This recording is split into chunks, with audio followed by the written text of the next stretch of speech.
गुरु माऊली आणि वडिलांना नमस्कार करून अध्याय क्रमांक 1 यामधील आपण काही महत्त्वाचे श्लोक जाणून घेत आहोत। माझे सर्व काही मित्र किंवा जे काही या चॅनलवर भगवद्गीता माझ्याकडून ऐकत आहेत त्या सर्वांना माझा नमस्कार।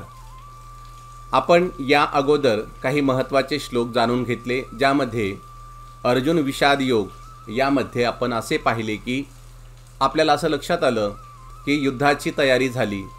युद्धाच्या बाजूला एका साईडला पांडव पुत्र आणि दुसऱ्या साईडला कौरव पुत्र, आणि यामध्येच सर्वांनी आपापले जे काही युद्धाचे आरंभ आहेत, जे शंख आहेत ते शंख वाजवले। आपल्या आपल्या युद्धाची ताकद दाखवण्यासाठी दुर्योधनाने सुद्धा आपल्या गुरुकडे किंवा भीष्म यांच्याकडे त्यांचे जे काही शंख होते ते शंख पण वाजवले। या शंखाच्या निनादाने सर्व पृथ्वी दुमदुमून गेलेली आपल्याला पाहायला मिळते। त्यानंतर पुढे काय झालं याबद्दलचीच माहिती आपण पुढच्या श्लोकांमध्ये जाणून घेत आहोत। नमस्कार। भगवद्गीता अध्याय पहिला, श्लोक क्रमांक 23 ते 35। मी वाचक स्वर सीताराम ठाकरे तुमचं सर्वांचं स्वागत करतो।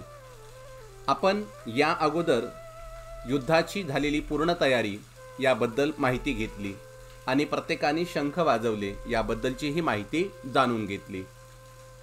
यानंतर 23वा श्लोक, योत्स्यमाना अवेक्ष्य अहम यह अते अत्र समागता धृतराष्ट्रस्य दुर्बुद्धे युद्धे प्रिय चिकीर्षवः। योत्समानान म्हणजे लढणाऱ्या, अवेक्षे म्हणजे मला पाहू दे, अहम म्हणजे मी, ये सर्वनाम जे, येते हेही सर्वनाम, अत्र म्हणजे येथे, समागताः एकत्रित झालेल्या, धृतराष्ट्रस्य म्हणजे धृतराष्ट्राच्या पुत्राचे, दुर्बुद्धे वाईट बुद्धीच्या, युद्धे युद्धात, प्रिय म्हणजे आवडते, चिकीर्षव म्हणजे इच्छा करणारे।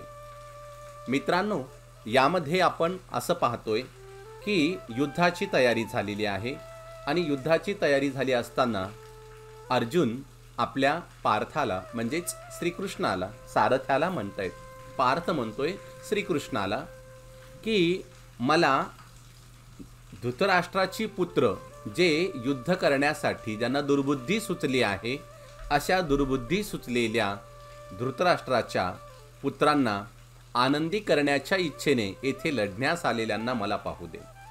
की इथे आपण पाहतोय की युद्ध हे काही चांगलं नाहीये, तरी पण दुर्योधनाने युद्धाला सर्वांना आमंत्रित केल्यासारखं वाटतं आणि या युद्धामध्ये त्याचा पराजय होणं हे निश्चित आहे। तरी पण या पराजित होणाऱ्या दुर्योधनाला इथे पाहत असताना अर्जुन श्रीकृष्णाला म्हणतोय की तो दुर्बुद्धी असलेला दुर्योधन आणि त्याच्या सोबती देणारे जे काही सर्वजण असतील त्याला मला पाहायचे आहे, पाहण्याची इच्छा निर्माण झालेली आहे। तरी तू काय कर की माझा रथ हा कुरुक्षेत्राच्या मध्यभागी घेऊन चाल, असं अर्जुन श्रीकृष्णाला म्हणत आहे। त्यानंतर पुढचा श्लोक, संजय उवाच एवमुक्तो ऋषिकेशो गुडाकेशेन भारत सेनार्यो मध्ये स्थापयित्वा रथ उत्तमम। हे चित्र पाहिल्यानंतर संजय धृतराष्ट्राला सांगतोय, संजय उवाच, संजय म्हणाला, एवं म्हणजे याप्रमाणे, उक्तः म्हटल्यावर, ऋषिकेश भगवान श्रीकृष्ण, गुडाकेशेन अर्जुनाने, भारत हे भारत वंशजा, सेनायोः सैन्याच्या मध्ये, उभयोः दोन्हीही, मध्ये मध्यभागी, स्थापयित्वा उभा करून, रथ उत्तम सर्वोत्तम असलेला माझा रथ। इथे काय म्हणतोय संजय धृतराष्ट्राला सांगतोय की आपण माहिती आहे की त्यांचा तो टेलिकास्ट चालू आहे लाईव्ह, कुरुक्षेत्रावरील सर्व काही घडलेल्या घटनांचं इतिवृत्त संजय धृतराष्ट्राला सांगत आहे आणि तो म्हणतोय, हे भरतवंशजा, हे धृतराष्ट्रा, याप्रमाणे अर्जुनाने म्हटल्यावर भगवान श्रीकृष्णाने दोन्ही सैन्याच्या मध्यभागी तो सर्वोत्तम रथ उभा केलेला आपल्याला पाहायला मिळतो. आणि उभा केल्यानंतर अर्जुन कौरवांच्या सैन्यावर नजर टाकतोय. नजर टाकत असताना आपलेच कोणीतरी समोर उभे आहेत आणि त्यांच्यासोबतच मला युद्ध करायचं आहे असं संजय पण धृतराष्ट्राला सांगत आहे. आणि भगवान श्रीकृष्णाने मध्यभागी रथ स्थापन केल्यानंतर अर्जुन सुद्धा कुणाला पाहत आहे? आपल्याच भावकीची माणसं, आपल्याच जवळची माणसं समोर तो उभा राहून त्या रथामध्ये पाहत आहे. त्यानंतर पुढे पाहूया.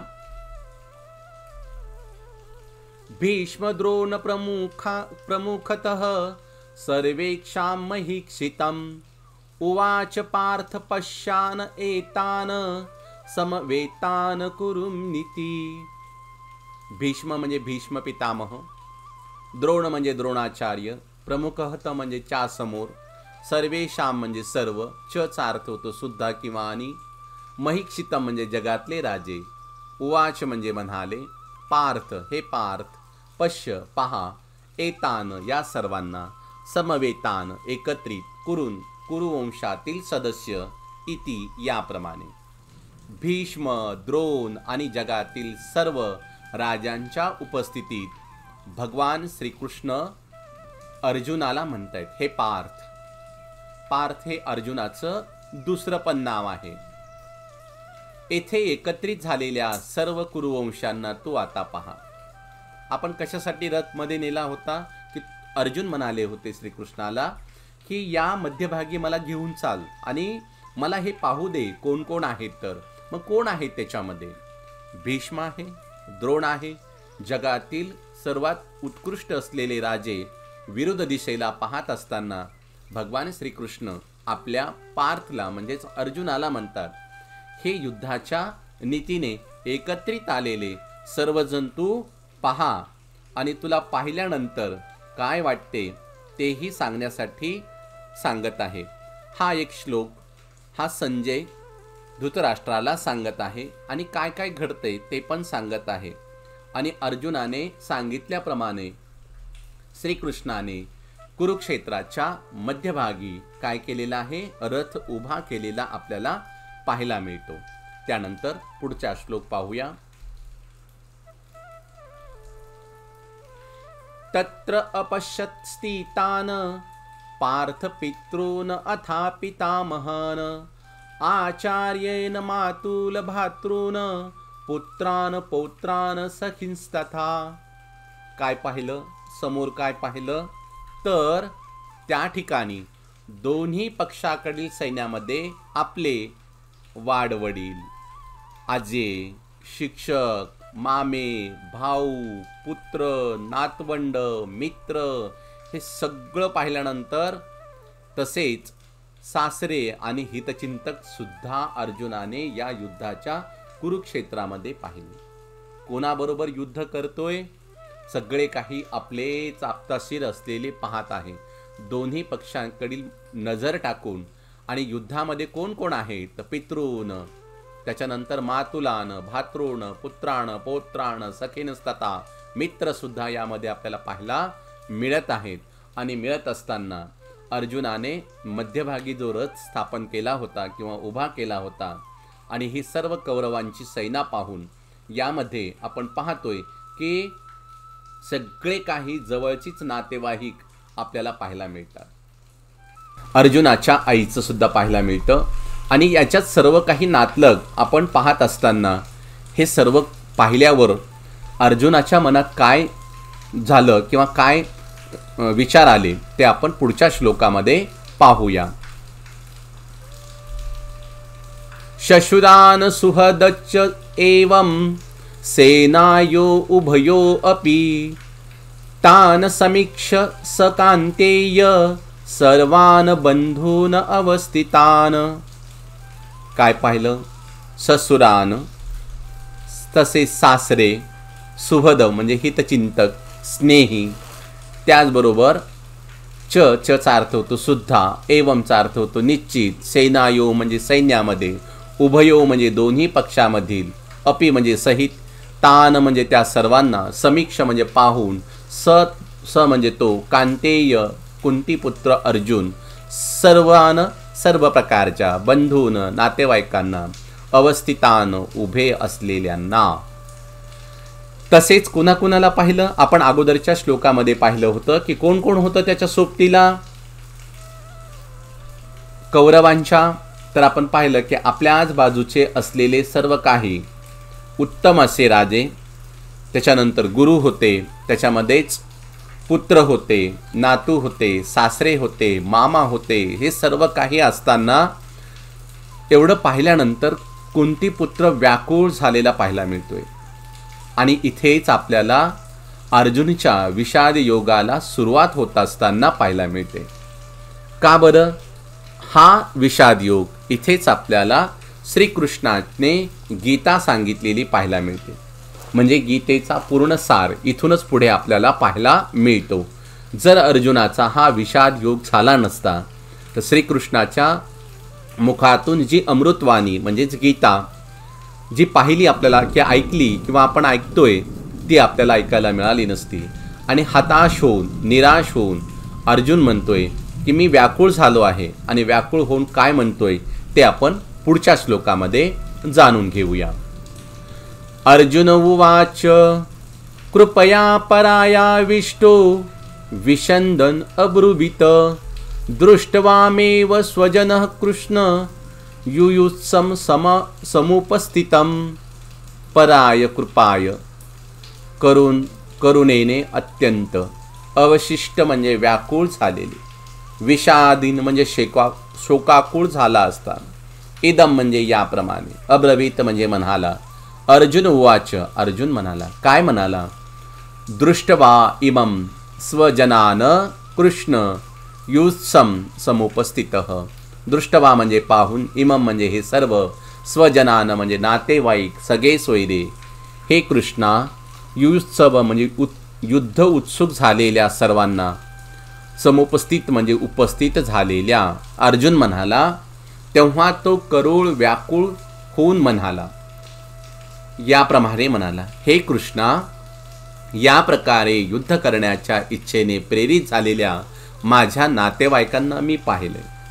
आपण पाहिलं युद्ध ही काही सुरुवात पांडवांकडून झालेली नव्हती, ती झाली होती दुर्योधनाकडून. आणि दुर्योधनाची दुर्बुद्धी आपण इथे पाहत आहोत. युद्ध करायचे पण कोणाबरोबर करायचे? कारण आपलेच कोणी सगळे सोयरे आहेत. आणि आपल्यालाही माहिती आहे आपण जगतो कशासाठी. या गीतेचा सार जर आपण घेत असतो तर आपण जगतो कुणासाठी? आपल्याच नातेवाईकांसाठी आपण जगत असतो. आणि तेच नातेवाईक पुढे युद्धात पाहिल्यानंतर अर्जुनाच्या मनामध्ये अशा प्रकारच्या करुण व्याकुळ भावना निर्माण झालेल्या पाहायला मिळतात. आणि तो समोरच्यांना म्हणतोय, काय म्हणतोय की या युद्धामध्ये युद्ध करण्याच्या इच्छेने प्रेरित झालेल्या माझ्या नातेवाईकांना मी पाहिले. आणि नातेवाईकांना पाहिल्यानंतर मला युद्ध करायचे. आणि आपण करायचं तर कोणासाठी करायचे? जे माझे अप्तशीर आहेत त्यांच्यासाठी मला चांगलं व्हावं हे पाहतोय. पण माझ्याच हातून माझ्याच आप्त नातेवाईकांना मी या युद्धामध्ये काय करणार आहे? ठार करणार आहे. म्हणून मी व्याकुळ झालोय. युद्ध करू तरी कसे करू असे आपल्याला या विषाद योगामधून आपल्याला पाहायला मिळत आहे. त्यानंतरचे पुढचे श्लोक आपण अर्जुनाच्या विषाद योगावर आधारित असलेले आपल्याला पाहायला मिळतात. बघूया अर्जुन पुढे आणखीन काय म्हणाला. संदंती मम गात्राणी मुखं च परिशुष्यति वेपुश्चै शरीरे मे रोमहर्षच्च जायते. सिंधंती म्हणजे कंप सुटतोय, मम म्हणजे माझ्या, गात्राणी म्हणजे शरीराच्या अवयवांना, मुखम म्हणजे तोंड किंवा मुख, च सुद्धा, परिशुष्यती म्हणजे कोरडे पडत आहे, व्यपूत शरीराचे कंपन होत आहे, शरीरे शरीराला, मे माझ्या, रोमहर्ष रोमांचित होणे, च सुद्धा उठले आहेत, जायते म्हणजे उठले आहेत. संधंती मम गात्राणी मुखं च परिशुष्यति वेपुश्च शरीरे मे रोमहर्षच्च जायते. आपल्याला माहिती आहे मित्रांना पाहून आप्त लोकांना पाहून शरीराच्या सर्व अवयवांना कंप सुटत आहे. मित्रांनो, आपणही एखादी गोष्ट करत असताना किंवा परीक्षेला जात असताना त्या परीक्षेची भीती आपल्या मनात निर्माण होत असते. आपलं शरीर पूर्णपणे हलायला लागतं किंवा आपल्याच एखाद्या वरिष्ठ अधिकाऱ्याने आपल्याला बोलावल्यानंतर आपल्या मनाचे कंपन सुरू व्हायला तयार होते. इथे युद्धभूमीवर श्रीकृष्ण अर्जुन आणि दोघंजण रथामध्ये उभे राहून अर्जुन सांगतोय की मी या आप्त लोकांना पाहून आता माझ्या शरीर पूर्णपणे काय झालंय, कंप सुटायला लागली. माझं मुख पूर्णपणे कोरडं पडायला लागलंय आणि माझ्या शरीराला कंप सुटायला लागले. कारण आपल्यालाही माहीत आहे की एखाद्या युद्धाची तयारी किंवा एखाद्या कार्याची तयारी करत असताना माझ्याकडून हे होईल का किंवा मी याला पूर्णत्वाला नेईल का, अशा पद्धतीची मनामध्ये आपल्या भीती राहत असते. आणि त्या भीतीपोटीच आपले शरीराचे अवयव किंवा आपले तोंड किंवा आपले जे अवयव आहेत ते निष्क्रिय झाल्यासारखे वाटतात. अशी स्थिती अर्जुनाची यामध्ये आपल्याला पाहायला मिळत असते. आणि तुम्हालाही माहीत आहे, जेव्हा जेव्हा अशी स्थिती निर्माण होते तेव्हा तेव्हा कोणी ना कोणीतरी आपल्या मदतीला धावून येत असतो. जसं इथे अर्जुनाला धावून मदतीला श्रीकृष्ण आलेले आपल्याला पाहायला मिळतात.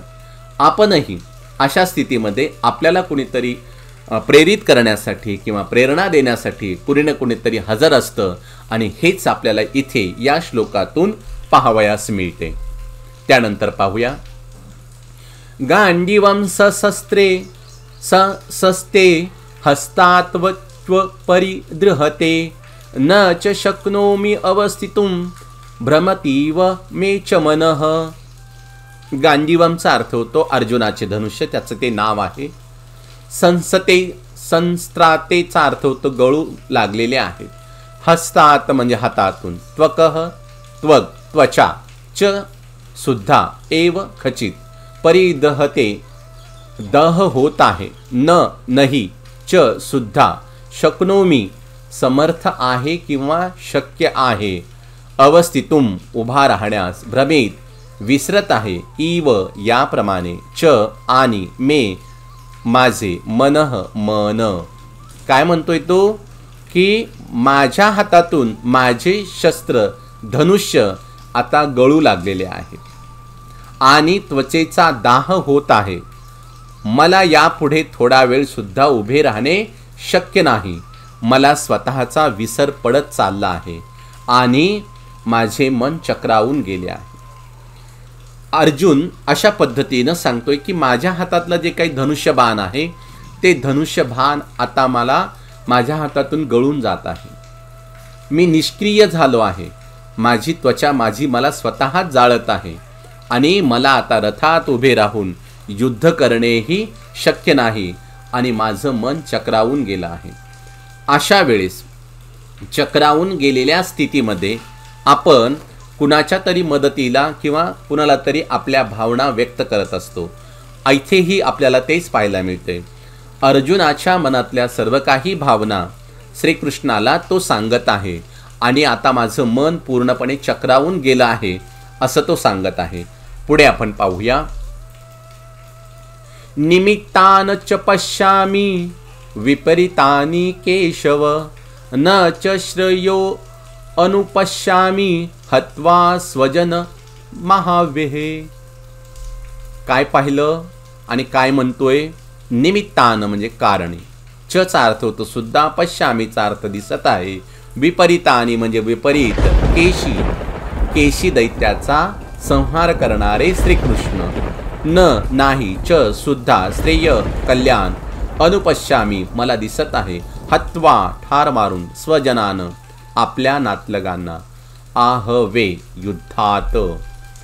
हे केशवचा अर्थ तुम्हाला कळाला. केशव म्हणजे केशी दैत्याचा संहार केल्यानंतर श्रीकृष्णाचं हे नाव आपल्याला पाहायला मिळतं. तसे पाहिले तर श्रीकृष्णाचे खूप काही नावं पाहायला मिळतात. आपण एक गाणं जरी बघितलं ना तर त्या गाण्यामध्ये श्रीकृष्णाचे खूप काही नावं पाहायला मिळतात. तर यामध्ये केशव हे एक नाव श्रीकृष्णाचं आलेलं आपल्याला पाहायला मिळतं. जय गोविंद गोपाला मनमोहन श्याम कन्हैया, मुरलीधर गोपाला घनश्याम नंद के लाला. एवढी नावं श्रीकृष्णाची आहेत. ज्याच्या त्याच्या पद्धतीनं श्रीकृष्णाला नावं देण्याचं काम आपण पाहायला मिळतं. एवढंच काय, रणछोडदास सुद्धा हे श्रीकृष्णाचंच नाव आहे. तर इथं केशी दैत्याचा संहार करणारे श्रीकृष्ण, आणि याच श्रीकृष्णाला अर्जुन काय म्हणतोय, हे केशवा, हे कृष्ण, मला केवळ विपरीत घडण्याची लक्षणं दिसत आहे.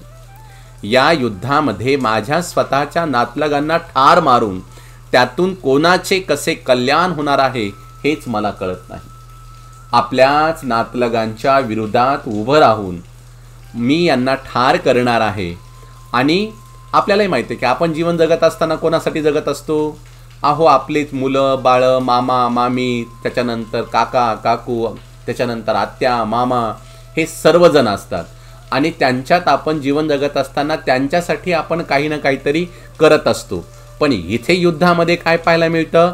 आपल्याच बाजूला असलेले आपल्याच सगळे सोयरे यांना ठार करून मला काय प्राप्त होणार आहे? मला काय राज्य मिळवायचं आहे?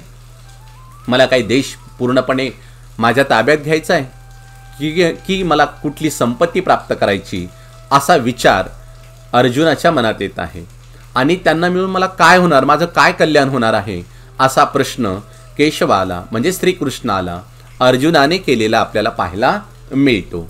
आणि त्यानंतर पुढचे 5 श्लोक यामध्ये आपल्याला असं लक्षात येतं की यामध्ये अर्जुनाने आपल्याला काय काय सांगितलं, त्या एकत्रित मी 5 श्लोकामध्ये त्याचं विवेचन करणार आहे.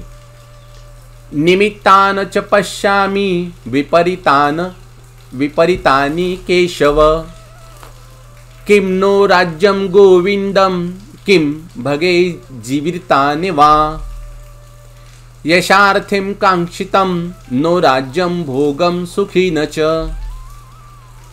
त इमे अवस्थिता युद्धे प्राणस उक्त्वा धनानि च. काय मिळतं? न. आता याचे आपण अगोदर शब्द समजून घेऊ आणि मराठीत जे काही त्याचे विवेचन आहे ते नंतर मी तुम्हाला सांगत आहे.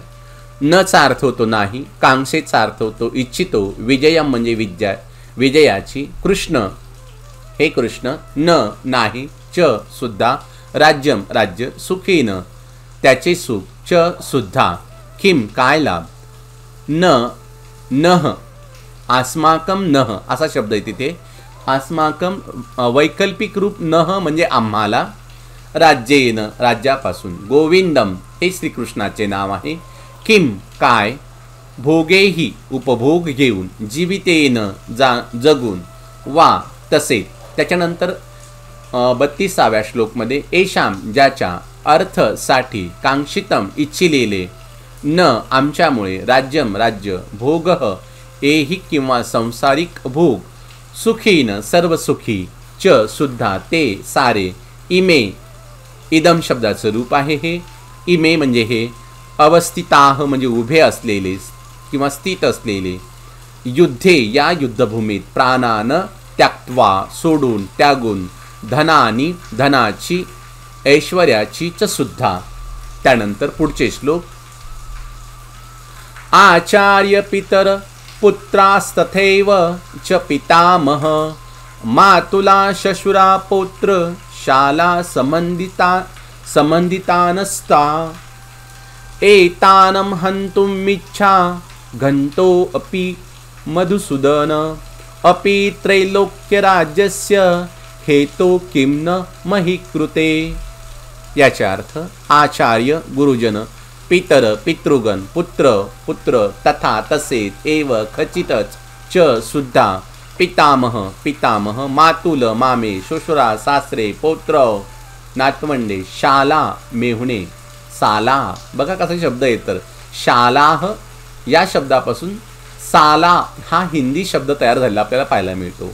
मेहुणे संबंधितान नातलग, तथा तसेच, एतान सर्व, एतान हे सर्व, न कधीच नाही, हंतुम ठार करण्याची किंवा मारण्याची, इच्छा मी इच्छा करतो, घंतः मी मारला गेलो, अपि तरी, मधुसूदन हे मधुसूदन, मधुदैत्याचा वध करणारे मधुसूदन म्हणजे श्रीकृष्ण.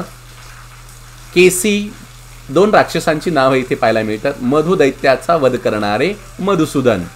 अपी जरी त्रैलोक्य तिन्ही लोकांचे राज्य राज्याचे हेतो साठी किमनु केवळ काय बोलावयाचे महीकृते पृथ्वीच्या.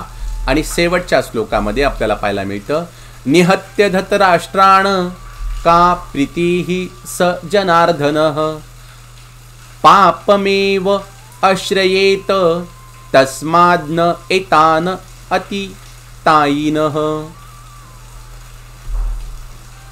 आता सगळ्यांचे अर्थ जर आपण जाणून, निहत्य म्हणजे ठार करून, धृतराष्ट्राण म्हणजे धृतराष्ट्राच्या पुत्रांना, नह म्हणजे आम्हाला, पुन्हा नह आला, का काय प्रीती आनंद स्यात होणार आहे, जनार्दन सर्व जीवांचे पालन करते म्हणून जनार्दन हा शब्द आलेला आपल्याला पाहायला मिळतो. पापम पाप एव खचित आश्रयेत भोगावे लागणार, तस्माद म्हणून, न नाही नाही एतान या सर्वांना, अतितायीनी अतितायी आक्रमकता. आपण 5 श्लोक एकत्रित केले. या 5 श्लोकांचा अर्थ जर घेतला तर हे कृष्णा त्यापासून प्राप्त होणारे विजय सुख आणि राज्याची इच्छा देखील मी करू शकत नाही. पहिल्या श्लोकामध्ये म्हणजेच आपल्याला 30व्या 31व्या श्लोकामध्ये हे पाहायला मिळतं. काय मिळतं की किमनो राज्येन गोविंदम किम भोगे जीवितम वा येषाम अर्थे कांक्षितम यो राज्यम भोगम सुखीनच. काय मिळणार आहे मला? विजयाचं सुख प्राप्त होणार आहे. हे कृष्णा मला त्यापासून काय मिळणार आहे? माझेच नातलग माझ्याच विरोधात उभे असताना मला विजयाचं सुख प्राप्त होणार आहे.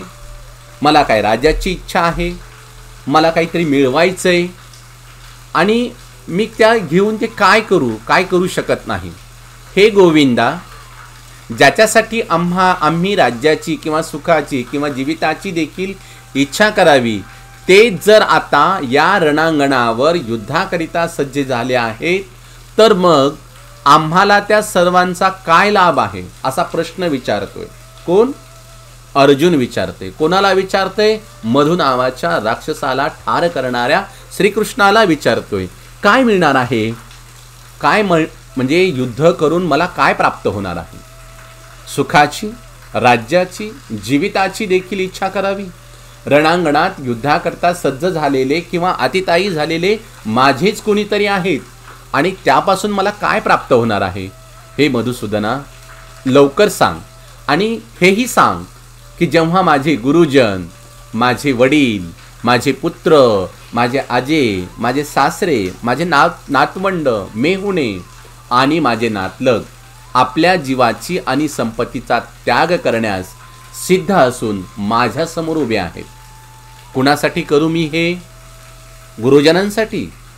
आपण पाहतो एखाद्या वेळेस एखादा गुरु काय म्हणतो की शिष्याला तू माझ्यापेक्षाही जास्त विद्या कर. वडिलांना सुद्धा म्हणतो की आपण एका ठिकाणी पाहिलंय की वडील म्हणतात की बाळ तू माझ्यापेक्षाही जास्त पुढे जा. आणि इथे माझ्यासमोर कोण आहे? गुरुजन आहेत, वडील आहेत, पुत्र आहेत, आजे आहेत, मामे आहेत, सासरे आहेत, नातवंड आहेत, मेहुणे आहेत आणि इतर या नातलगांच्या समोर जीवाचा आणि संपत्तीचा त्याग करण्यास ते सिद्ध असून माझ्यासमोर उभे राहिलेत. परंतु माझी अवस्था काय आहे हे तुम्हाला माहिती आहे. असं कोण सांगत आहे? श्रीकृष्ण सांगत आहे. हे सर्व टेलिकास्ट कोण कोणाला सांगत आहे? संजय धृतराष्ट्राला सांगत आहे. युद्धभूमीवर मध्यभागी घडलेला हा प्रसंग आणि प्रसंग पाहून माझेच नातलग माझ्यासमोर युद्धासाठी तयार आहेत. तर हे मधुसूदना, आता मी काय करावे?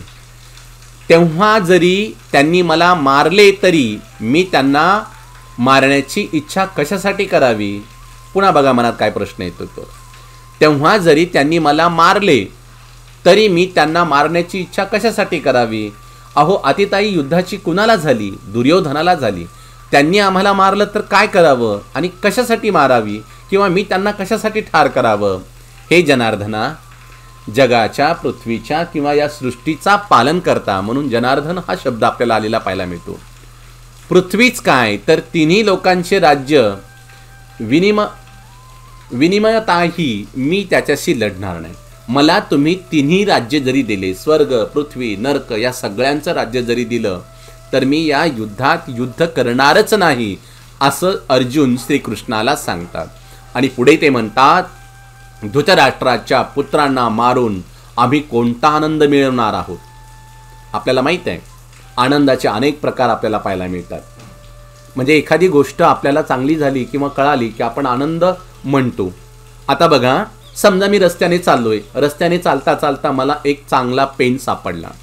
पेन सापडल्यानंतर तो मी घेतला. मला इतका आनंद झाला की तो पेन मी विकत घेऊ शकत नव्हतो, परंतु तो पेन मला सापडला. आणि तेवढ्यातच समोरून एखादा कोणीतरी व्यक्ती आला, त्याने माझ्या हातातला तो पेन पाहिला. पेन पाहिल्यानंतर तो पेन वापस घेतला. वापस घेतल्यानंतर त्याने माझा आनंद हिरावून घेतला. हा आनंद आसुरी आनंद हिरावून घेणे म्हणा असं म्हणतात. मग इथे मी कोणता आनंद प्राप्त करणार आहोत? धृतराष्ट्राच्या पुत्रांना मारून मी कोणता आनंद मिळवणार आहे? आणि या आततायी आक्रमणांना आम्ही ठार मारले तर आम्हाला पापच लागणार आहे, असंही श्रीकृष्णाला अर्जुन सांगत आहे. कशासाठी युद्ध करायचं? पाप म्हणून करायचं, आनंद म्हणून करायचं, राज्य म्हणून मिळवायचं म्हणून करायचं, का या पृथ्वीचा स्वामी म्हणून करायचं? म्हणून मी युद्ध करू शकत नाही, असं सरळपणे अर्जुन श्रीकृष्णाला सांगत आहे. आपण यानंतर पुढच्या श्लोकांमध्ये अर्जुन आणखीन मध्यभागी उभं राहून काय काय श्रीकृष्णाला म्हणाला ते आपण जाणून घेऊया.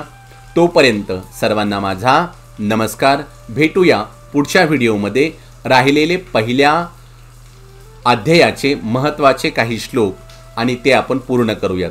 चला भेटूया सर्वांना. जर व्हिडिओ आवडला तर नक्की शेअर करा, कमेंट करा, लाईक करा आणि चॅनलला सबस्क्राईब करायला विसरू नका. भेटूया पुढच्या व्हिडिओमध्ये. तोपर्यंत सर्वांना माझा नमस्कार.